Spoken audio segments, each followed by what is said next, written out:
If someone had asked me 6 years ago about the secret to a happy marriage, I would have said it was trust, blind, unwavering trust. And for a long time, I believed Ava and I had it. I believed we were one of those rare couples who found not just love, but a kind of friendship that made every day feel like a gift. Funny how life can humble you. Funny how blind trust can make you an easy target for heartbreak.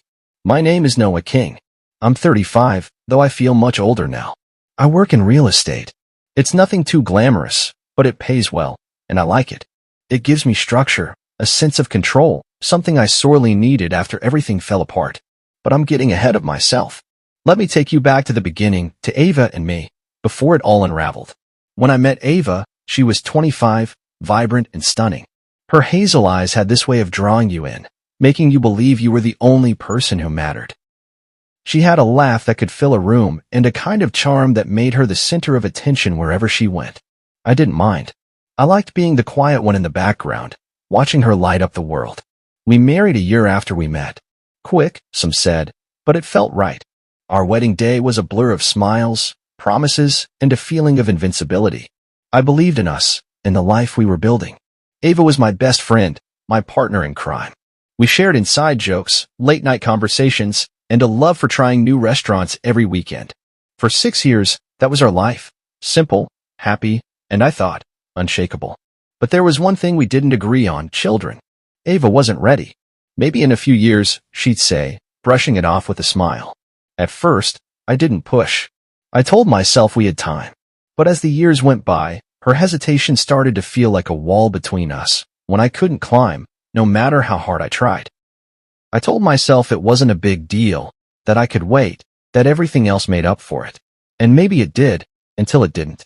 I trusted Ava completely. I never questioned where she was, who she was with, or what she was doing. Why would I? She was my wife, the woman I had vowed to spend my life with. But trust is a fragile thing. It's built over years but can shatter in a single moment. Looking back now, I see the cracks. They were subtle at first, almost invisible. The way she'd smile at her phone, the late nights at work that didn't add up, the sudden interest in dressing up more than usual. I ignored it all, convincing myself I was overthinking. Ava loved me, I knew that. Or at least, I thought I did. And then, just like that, everything changed. One moment, I was a man who believed he had it all. And the next, I was a man staring at the ruins of a life I had built with someone I thought I knew. This isn't a story about blame. It's a story about what happens when the foundation of trust crumbles. It's about betrayal, yes, but it's also about survival. Because that's what I've been doing since that day, surviving, picking up the pieces, trying to make sense of it all, and figuring out who I am without the woman I thought I'd grow old with. Ava and I had a good thing once, at least that's what I tell myself. But now, as I sit here and recount it all, I wonder, was it ever real? Or was I just another fool in love? This is my story, our story. It isn't pretty, and it isn't wrapped up in a neat little bow. But it's real.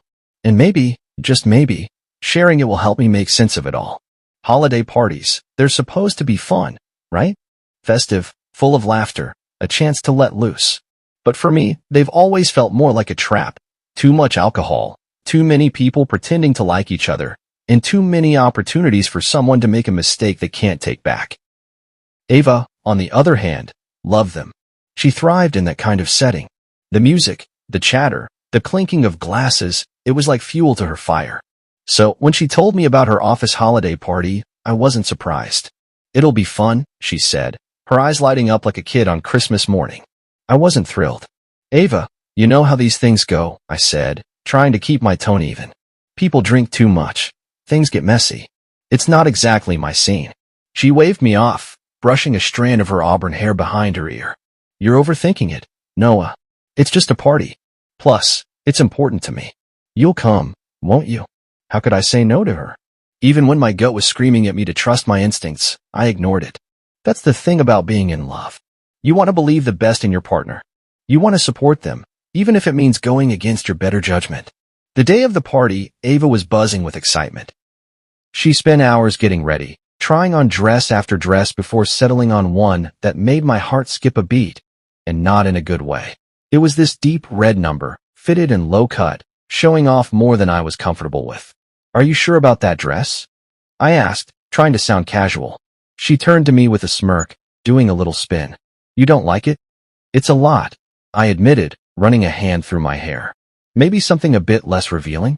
Ava rolled her eyes, her playful demeanor shifting into something sharper. Oh, come on, Noah. It's a party. I want to look nice. For you, remember? Her words stung, though I couldn't quite put my finger on why. It wasn't like I didn't want her to look good. Ava was beautiful. She didn't need a dress like that to prove it. But there was something about the way she brushed off my concerns that left a bitter taste in my mouth. Fine, I said, forcing a smile. You look amazing. She softened, stepping closer to wrap her arms around me.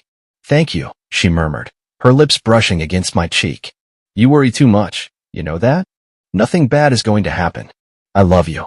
I love you, too, I replied, though the words felt heavier than usual. We arrived at the party, and it was exactly what I expected. Loud, crowded, and full of people pretending to enjoy each other's company. Ava was in her element, laughing and chatting with her coworkers, while I stood off to the side, nursing a glass of wine and counting down the minutes until we could leave. That's when I saw him, Liam Vance. Tall, confident, with his smarmy grin that made my skin crawl. He was talking to Ava, leaning in a little too close, laughing a little too hard at something she said. And Ava? She was smiling back, not the polite kind of smile you give to a coworker, but the kind that lingers, the kind that means something. I felt a knot form in my stomach, a sense of unease I couldn't shake. I told myself I was overreacting, that Ava was just being friendly. But as the night went on and Liam's presence seemed to orbit around her like a moth to a flame, I couldn't ignore the nagging feeling that something was off. It wasn't jealousy, not exactly. It was more like a premonition, this creeping sense that the ground beneath me wasn't as solid as I thought. And as much as I tried to push it down, to tell myself that Ava loved me and would never, ever cross that line, the doubt had already taken root. That night, I learned something about myself. I learned that love isn't always enough to silence the voice in your head that says, be careful. And oh, how I wish I had listened. The party was exactly the kind of chaos I expected, but somehow, Ava thrived in it. She was radiant, her laughter cutting through the noise like a melody I used to love hearing. But tonight, something felt different. Maybe it was me. Maybe it was her. Or maybe it was Liam Vance. From the moment we walked in, I noticed him. Tall, broad-shouldered, and exuding the kind of arrogance that only comes from years of people letting you get away with everything.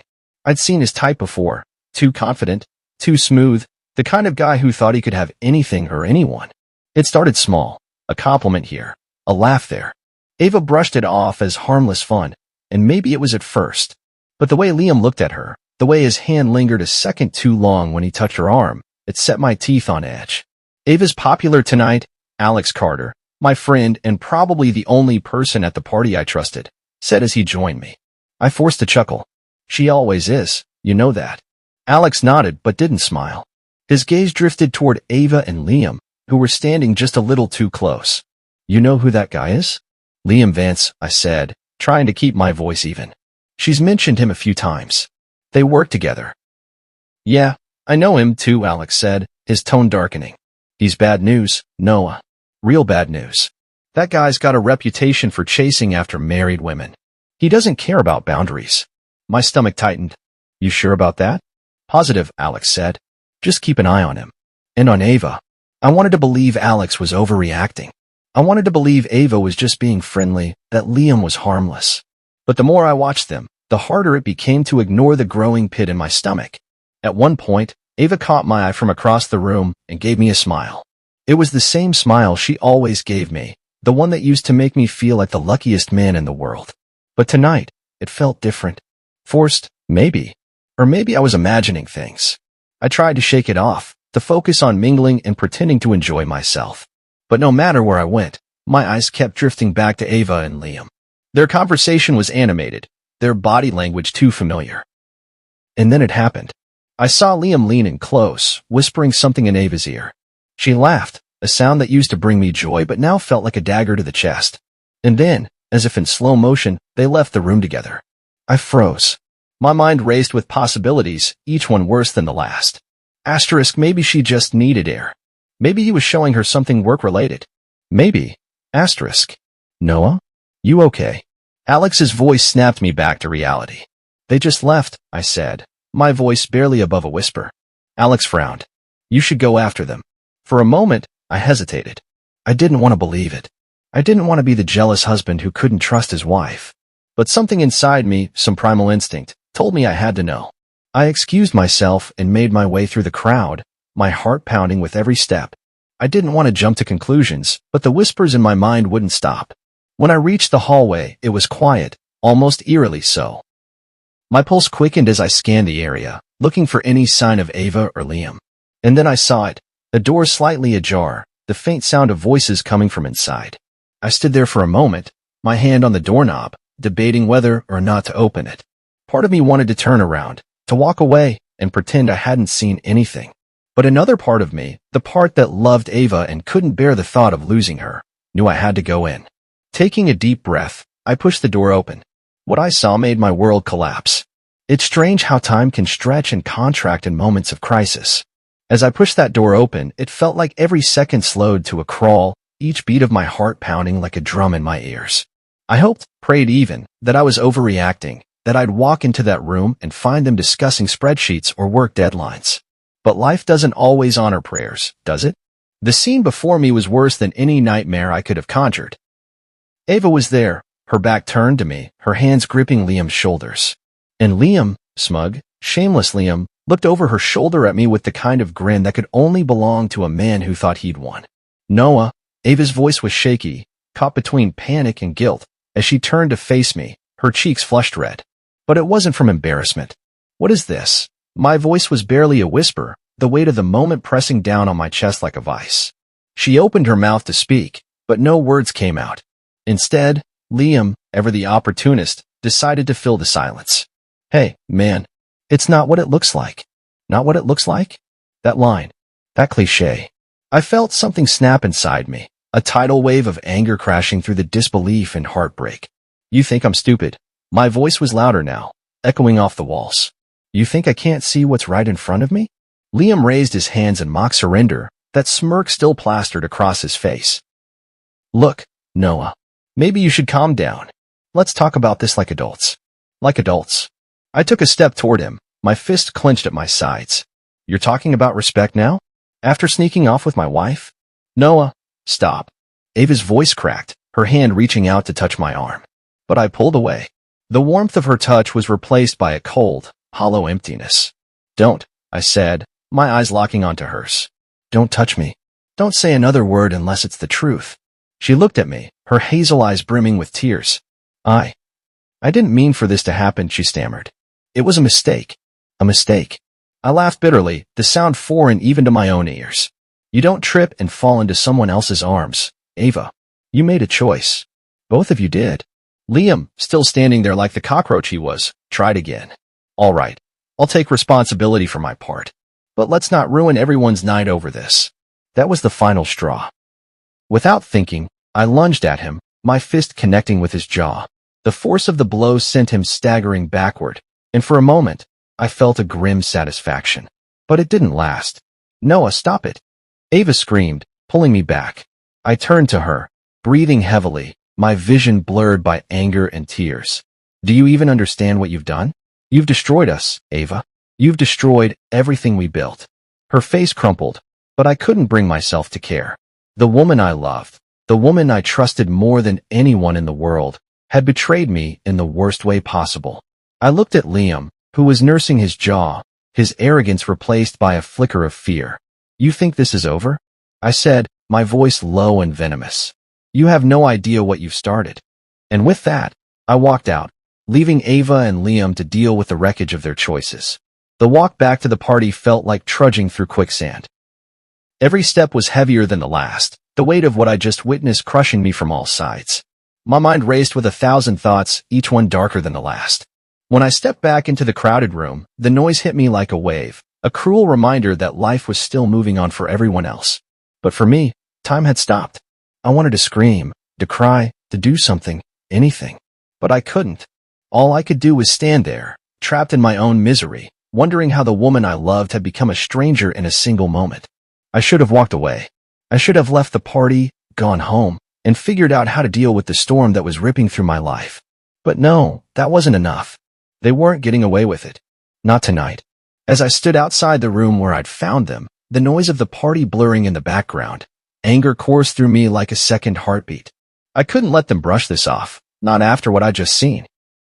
Ava and Liam needed to face the consequences of their betrayal. I turned back to the door and shoved it open, my movements sharp and deliberate. "Get up," I barked, my voice cutting through the thick silence in the room. Ava flinched, her face pale and tear-streaked. "Noah, please. Can we just—" "No," I snapped, cutting her off. "We're not doing this in private. You made this mess, Ava. Both of you did. Now, let's see how well you handle it when everyone knows the truth." Liam, ever the coward, straightened his tie and tried to look composed, though the swelling on his jaw from my earlier punch betrayed him. "Noah, there's no need for this kind of drama. Let's be adults about it." I let out a humorless laugh, the sound bitter and sharp. "Adults? You want to talk about being adults after sneaking off with my wife? You don't get to lecture me on maturity, Liam." Grabbing Ava's wrist, not gently but not cruelly either, I pulled her toward the main hall. She stumbled but didn't resist. Maybe she knew she deserved what was coming. Or maybe she was too shocked to fight back. Liam followed reluctantly, muttering curses under his breath. When we stepped back into the party, the atmosphere shifted instantly. The room, alive with laughter and conversation just moments ago, fell into a stunned silence. All eyes turned to us, me, with fury etched into every line of my face, Ava, disheveled and tearful, and Liam, who looked like he'd rather be anywhere else. "Everyone," I said, my voice steady but loud enough to carry across the room. "I'd like to introduce you to my wife, Ava, and her coworker, Liam." You see, while the rest of us were enjoying the party, these two decided to have their own private celebration. The murmurs started immediately, whispers rippling through the crowd like a wave. Faces turned away, some in shock, others in awkward avoidance. Ava's coworkers exchanged glances, their expressions ranging from disbelief to barely concealed judgment. Ava tried to speak, her voice trembling. "Noah, please. Can we just—" "Don't," I said, holding up a hand to stop her. "You don't get to explain this away. Not here. Not now." Liam, clearly uncomfortable, made a move to step forward, but I turned on him with a glare that could have frozen fire. "And you," I hissed, "don't think for a second that I'm done with you." Without another word, I let go of Ava's wrist and walked out of the room. I didn't look back. I couldn't. Outside, the cold night air hit me like a slap, but it did little to numb the pain burning in my chest. My mind raced with everything that had just happened, everything I'd said, and everything I still wanted to say. But above all, one thought stood out. I wasn't going to let this end here. I climbed into my car and sat there for a moment, the silence almost deafening. Then an idea formed. If Ava and Liam thought they could get away with this, they were sorely mistaken. Starting the engine, I drove, not home, but to Liam's house. I'd met his wife, Clara, once or twice. She deserved to know the truth. If nothing else, she deserved the chance to decide what came next for her.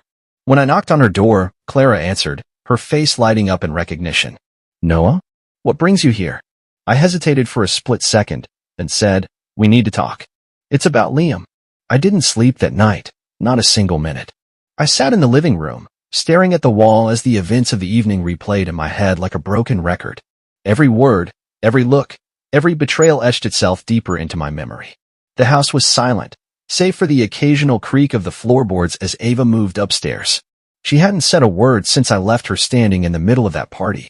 I imagined she was lying in our bed, or rather, her bed now, trying to figure out how to fix this mess. But there was no fixing this. Not anymore. As the first light of dawn crept through the curtains, I made my decision. It wasn't easy, but it was necessary. Trust, once broken, doesn't heal. Not completely. And without trust, what's a marriage but an empty shell? I grabbed the folder I had stashed in a drawer weeks ago, divorce papers. It wasn't something I ever thought I'd need, but the doubts had been growing for months, even before last night. Call it paranoia, call it intuition, but something told me to be prepared. And now, here we were. When Ava finally came downstairs, she looked like a ghost of herself. Her eyes were puffy from crying, her hair disheveled. For a moment, I almost felt sorry for her. Almost. "Noah," she began, her voice shaky, "can we talk?" I didn't respond immediately. Instead, I placed the folder on the coffee table between us and gestured for her to sit. She hesitated but eventually sank into the armchair opposite me. "What's this?" she asked, her voice barely above a whisper. "Divorce papers," I said bluntly. It's over, Ava. Her eyes widened, panic flashing across her face. No, Noah, please. You can't mean that. We can work through this. It was a mistake, a horrible, stupid mistake. But I love you. I still love you. I scoffed, the bitterness in my chest bubbling to the surface. Love? You call what you did love, Ava? You didn't just hurt me. You destroyed everything we built together. How am I supposed to come back from that? Tears streamed down her face as she shook her head. I was weak, okay? I let myself get caught up in something that didn't mean anything.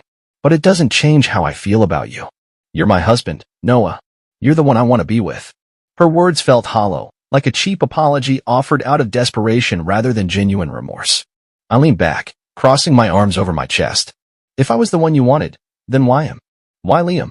I don't know, she admitted, her voice breaking. I was stupid. I wasn't thinking. Please, Noah, don't let this be the end of us. I sighed, the weight of my exhaustion pressing down on me. It's already the end, Ava. You made sure that the moment you crossed that line. She stared at me, her lips trembling as she tried to form a response, but there was nothing left to say. I stood and walked to the window, looking out at the quiet street. I've outlined everything in the papers. You can keep your personal belongings, and I'll keep the house. We don't have kids, so there's nothing else to complicate this. She stood, too, her movements slow and hesitant. Noah, please, don't do this. I'll go to therapy. I'll do whatever it takes to make this right. I turned to face her, my expression cold. It's too late for that, Ava. Some things can't be undone. For a moment, we stood there in silence, the weight of finality hanging heavy in the air. Then she reached for the folder, her hands trembling as she opened it. I watched as her tears fell onto the pages, blurring the ink. Without another word, I walked past her and out the door. The beginning of the end wasn't last night. It wasn't even when I found those papers. It was the moment Ava chose someone else over us. And now, all that was left was to let the end play out. If there's one thing I've learned, it's that betrayal has a ripple effect. It doesn't just hurt the people directly involved. It tears through lives like a hurricane, leaving destruction in its wake. And Liam Vance. He was the eye of the storm. I wasn't done with him, not by a long shot. After Ava signed the divorce papers, I could have walked away and started piecing my life back together. But every time I closed my eyes, I saw his smug face, that cocky grin he gave me when I caught him with my wife. Liam didn't just betray me, he disrespected me. He thought he could waltz into my life, destroy my marriage, and walk away unscathed. He was wrong. I started with research. I knew Liam worked for Ava's company, and I knew his role wasn't just any desk job. He had a senior position, which made him visible and, more importantly, vulnerable. What he didn't know was that I had a small stake in the company, a handful of shares inherited from my father. It wasn't enough to make me a major player, but it gave me access to the right people and information. It didn't take long to confirm what Alex had told me at the party. Liam had a reputation. Several women at the office had complained about his behavior, but nothing ever stuck. HR seemed content to sweep things under the rug, protecting him and the company's image. But this time, I wasn't going to let him slip away. I scheduled a meeting with the board, using my shareholder status to get in front of the people who could make decisions. Armed with evidence, emails I'd managed to acquire through a contact, testimony from Clara, Liam's now estranged wife, and even a few anonymous statements from Ava's coworkers. I presented a case they couldn't ignore. Liam's pattern of misconduct was undeniable. The board couldn't afford the scandal of keeping him around, not with so much evidence piling up. Within days, they terminated his contract. His fall from grace was swift and very, very public. But I wasn't done yet. Liam was a man who thrived on his image, polished, professional, untouchable. So, I made it my mission to dismantle that image, piece by piece. Using my network, I spread the word about his behavior to key players in the industry. I didn't have to embellish or lie. The truth was damning enough. One by one, opportunities dried up for Liam. Job offers were rescinded, partnerships dissolved. His reputation was in shambles, and the once confident man who had smirked at me that night was now a pariah. The final blow came when Clara filed for divorce. She didn't just walk away. She took everything she could. The house, the car, the savings. Liam, once so sure of himself, was left with nothing but the ashes of the life he'd built on lies. Did it make me feel better? A little. I won't lie. Watching Liam's downfall gave me a sense of justice, a feeling that I was reclaiming some of the power he tried to take from me. But it didn't erase the pain. It didn't undo what he and Ava had done. Revenge, I realized, is a double-edged sword. It cuts your enemy, yes, but it also leaves you bleeding. As much as I wanted to believe that taking Liam down would bring closure, it didn't. It just left me with a different kind of emptiness. Still, I don't regret it. Some people need to learn that actions have consequences. Liam thought he could take what wasn't his and get away with it. He learned the hard way that some lines, once crossed, lead to a point of no return. And as for me, I was starting to see that my own path forward wasn't about revenge or even justice. It was about healing. But before I could get there, I needed to let go of the anger, the bitterness, and the pain that had consumed me for so long. That part would take time. But for now, I could at least sleep a little easier, knowing Liam Vance wouldn't be wrecking anyone else's life anytime soon. After I served Ava the divorce papers, I thought that would be the end of it. I imagined she'd quietly fade into the background of my life, just another chapter I'd eventually close. But Ava wasn't ready to let go. Not yet. She moved in with her sister, Isabel, a few days after the papers were finalized. It was strange, not having her in the house anymore. The silence was louder, more oppressive. But I told myself it was for the best. This house wasn't her home anymore. At first, Ava tried to reach out. She called, texted, left voicemails. Each one started the same. Noah, please, just hear me out. I didn't respond. I couldn't. Every word she said felt like a knife twisting in a wound that hadn't even begun to heal. Then came the letters. They started showing up in my mailbox about a week later. Handwritten pages and pages of Ava pouring out her guilt, her regret, her love. She wrote about how she'd been going to therapy, trying to figure out why she had done what she did. She admitted to feeling lost, to making mistakes, to letting her insecurities and fears get the better of her. One letter stood out, though. In it, she wrote, I know I don't deserve your forgiveness, Noah, but I need you to know that what happened with Liam wasn't about you. It was about me, my fears, my flaws, my weaknesses. You were everything I could have asked for in a husband, and I threw it away because I didn't know how to appreciate it. I'll regret that for the rest of my life. For a moment, I almost felt sorry for her. Almost. But then I remembered the betrayal, the lies, the way she looked at Liam that night. Regret doesn't erase what's already been done. Ava didn't stop at letters. Isabel told me she had started volunteering at a community shelter. She's trying to make up for her mistakes, Isabel said during one of her rare phone calls to me. She's really changed, Noah. She's not the same person she was. I didn't know what to say to that. Was I supposed to applaud her for trying to fix herself now, after everything was already broken? Sometimes, I'd catch glimpses of her around town. She looked different, simpler, quieter, almost like a shadow of the Ava I used to know. Gone were the designer clothes and the meticulously styled hair. In their place were jeans, sneakers, and a tired expression that made her look older than her 31 years. She stopped by the house once, uninvited. I saw her car pull into the driveway, and for a split second, I considered opening the door. But instead, I watched through the window as she sat there, staring at the house for a few minutes before driving away. I'd like to say her attempts at redemption didn't affect me, but that would be a lie. A part of me wanted to believe she could change, that she was truly, truly sorry. But another part of me, the louder, angrier part, knew I couldn't let her back in. Not after what she'd done. Forgiveness, I've learned, is a complicated thing. It's not just about letting go of anger. It's about deciding whether the person who hurt you deserves a second chance. And as much as Ava tried to prove she'd changed, I couldn't bring myself to believe in her again. Maybe she was truly remorseful. Maybe she was doing everything she could to atone for her mistakes. But for me, it was too little, too late. Ava may have been trying to find redemption, but I wasn't ready to give her the closure she was looking for. Not yet. Maybe not ever. Healing isn't linear. That's what everyone tells you. But no one explains how jagged and uneven the path really is. One day, you wake up and feel like the weight of the world is finally starting to lift. The next, a song, a scent, or an old photograph sends you spiraling right back into the darkness. For weeks after Ava moved out, the house felt like a tomb. Every corner whispered memories of her, of us.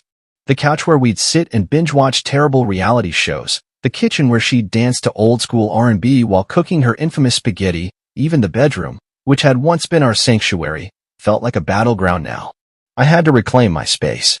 I started small, throwing out things that reminded me of her. The floral throw pillows she loved, the picture frames we'd picked out together at that overpriced boutique downtown. I even got rid of the mug with her initials on it, the one she used every morning for her coffee. Leo, my golden retriever, was my saving grace. Dogs have this incredible ability to sense when you're falling apart. Leo would nudge my hand with his nose when I sat on the couch too long, as if to say, "Get up. Let's go." He got me out of the house, forcing me to breathe fresh air and take in the world beyond my four walls. Walking with Leo became my therapy. I'd take him to the park every morning, letting him chase squirrels while I sat on a bench, sipping coffee and thinking. Sometimes I'd see other couples, happy, carefree, and it would sting. But over time, that sting became less sharp, less consuming. Work was another escape. I threw myself into my business, taking on more clients than ever before. It wasn't just about staying busy. It was about proving to myself that I could rebuild my life without Ava. And slowly, I did. Deals closed, new opportunities arose, and my confidence grew. My friends and family played their part, too. They didn't hover or press me to talk, which I appreciated. Instead, they showed up in small, meaningful ways. Alex invited me over for poker nights. My sister, Clara, dropped off homemade lasagna and stayed just long enough to chat before leaving me to my thoughts. One day, Clara said something that stuck with me. "You don't have to forgive her to move on, Noah. You just have to forgive yourself for trusting her." That hit harder than I expected. For weeks, I'd been beating myself up, wondering how I hadn't seen the signs, how I could have let this happen. But maybe she was right. Maybe part of healing was learning to let go of my own guilt. I started journaling, something I hadn't done since college. At first, it felt awkward, like I was talking to no one. But the more I wrote, the more I realized how much I'd been holding in. Writing became a release, a way to unpack the anger, sadness, and even the faint flickers of hope that were beginning to emerge. Eventually, I stopped thinking about Ava every waking moment. I stopped replaying that night at the party or her endless apologies in my head. Instead, I thought about what I wanted for my future. I wanted peace. I wanted a life where I wasn't defined by her betrayal, where I could wake up in the morning and feel whole again. Healing didn't come all at once, but it came bit by bit. I began to see myself not as the man Ava betrayed, but as someone who survived it. Someone stronger, wiser, and more resilient than I'd ever thought possible. And for the first time in a long time, I felt like I was finally on my way to becoming the man I was always meant to be. I didn't expect to see Ava again, not after everything. By then, I had rebuilt enough of my life to feel steady, even hopeful. I wasn't fully healed, if that ever truly happens, but I was getting there. Then one quiet afternoon, months after the divorce was finalized, Ava showed up at my door. When I saw her through the window, a flood of emotions hit me all at once. Anger, sadness, and something else I couldn't quite name. She looked different, and not just in the way she dressed or carried herself. There was a heaviness in her eyes, a kind of weight I hadn't seen before. For a moment, I debated pretending I wasn't home. But something inside me said it was time to face her, to close the door on this chapter of my life for good. I opened the door but didn't invite her in. "Ava." My voice was calm, almost detached. "Noah," she said, her voice breaking slightly. "Can we talk? Just for a minute." I hesitated but stepped aside, letting her in. She walked into the living room, glancing around as if she didn't recognize the place anymore. And maybe she didn't. It wasn't the same home she'd left months ago. I'd made sure of that. She sat on the edge of the couch, her hands clasped tightly in her lap. "I know I'm probably the last person you want to see," she began. "You're not wrong," I said, leaning against the doorway. She flinched, but pressed on. I needed to see you, to say some things I should have said a long time ago." I folded my arms, waiting. "I'm listening." She took a deep breath, her voice trembling as she spoke. "I'm sorry, Noah, for everything. For the lies, the betrayal, for breaking your trust. I know there's nothing I can say or do to fix what I've done, but I needed you to hear it from me one last time. You didn't deserve any of it." Her words hung in the air, heavy and raw. Part of me wanted to lash out, to remind her of all the pain she'd caused. But another part of me, the part that had spent months clawing my way out of that pain, felt strangely at peace. "I appreciate the apology," I said, my voice steady. "But it doesn't change what happened, Ava. It doesn't undo the hurt." She nodded, tears streaming down her face. "I know. I wanted you to know that I'm trying to be better. Not for you or anyone else, but for me. I've made so many mistakes, and I've lost so much because of them. But losing you? That was the hardest thing. Her honesty caught me off guard. For a moment, I saw a glimpse of the Ava I'd fallen in love with all those years ago. But that version of her was gone, replaced by someone I no longer knew and someone I no longer wanted. I'm glad you're trying to change, I said finally. But I've moved on, Ava. I've let go of us, of everything we were. I don't hate you anymore, but I don't love you, either. And I think it's time we both accept that. Her shoulders sagged, the weight of my words sinking in. I understand, she whispered. I needed to say goodbye properly. Goodbye, Ava, I said, my tone firm but not unkind. She stood and walked to the door, pausing for a moment before stepping outside. Take care of yourself, Noah, she said softly. You too. As the door closed behind her, I felt a strange sense of relief. Not happiness, exactly, but closure. For the first time since that night at the party, I felt free. Truly free. I sat down on the couch, Leo curling up at my feet. The house was quiet again, but this time, the silence didn't feel so heavy. It felt like a fresh start, like the beginning of a new chapter one was finally ready to write. And as I leaned back and closed my eyes, I realized something important. Healing isn't about forgetting the pain. It's about learning to live beyond it. And I was finally ready to do just that.